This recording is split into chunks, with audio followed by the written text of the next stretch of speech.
यह कहानी एक छोटे से गांव की है जहां रात के अंधेरे में अक्सर अजीब घटनाएं घटती थीं।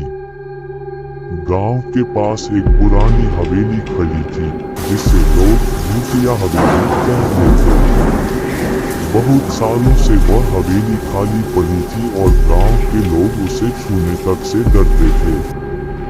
कहते हैं वहां रात के समय किसी महिला के रोने की आवाज आती थी। एक दिन गांव के एक युवक अर्जुन ने तय किया कि वह हवेली के रहस्य का पता लगाएगा। वह रात के समय अकेला हवेली की ओर चल पड़ा। हवेली के पास पहुंचते ही उसने एक सर्द हवाएं महसूस की और अजीब सी चुप्पी थी। अर्जुन ने दिल मजबूत करके हवेली के अंदर कदम रखा। अंदर अंधेरा था लेकिन फिर भी वह आगे बढ़ता गया। अर्जुन जैसे ही एक कमरे में दाखिल हुआ, अचानक दरवाजा जोर से बंद हो गया। वह घबराया नहीं बल्कि और ध्यान से सुनने लगा।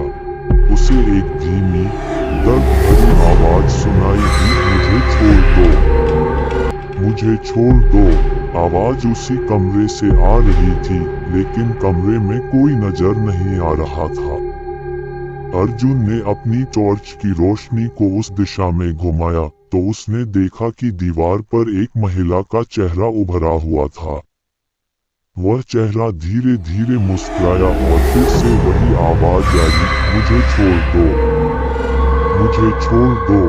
अर्जुन की आंखों के सामने सब कुछ धुंधला हो गया और वह अचानक गिर पड़ा।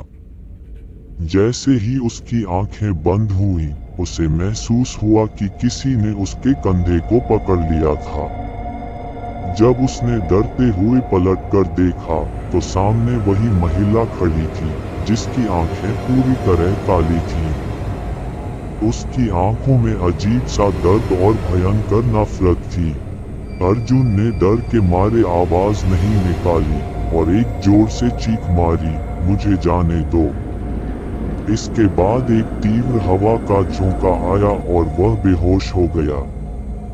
जब उसने आंखें खोली तो वह हवेली के बाहर पड़ा हुआ था और पास में एक वृद्ध महिला खड़ी थी।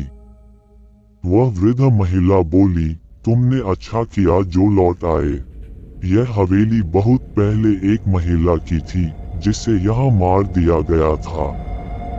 उसकी आत्मा अब तक यहीं भटक रही है।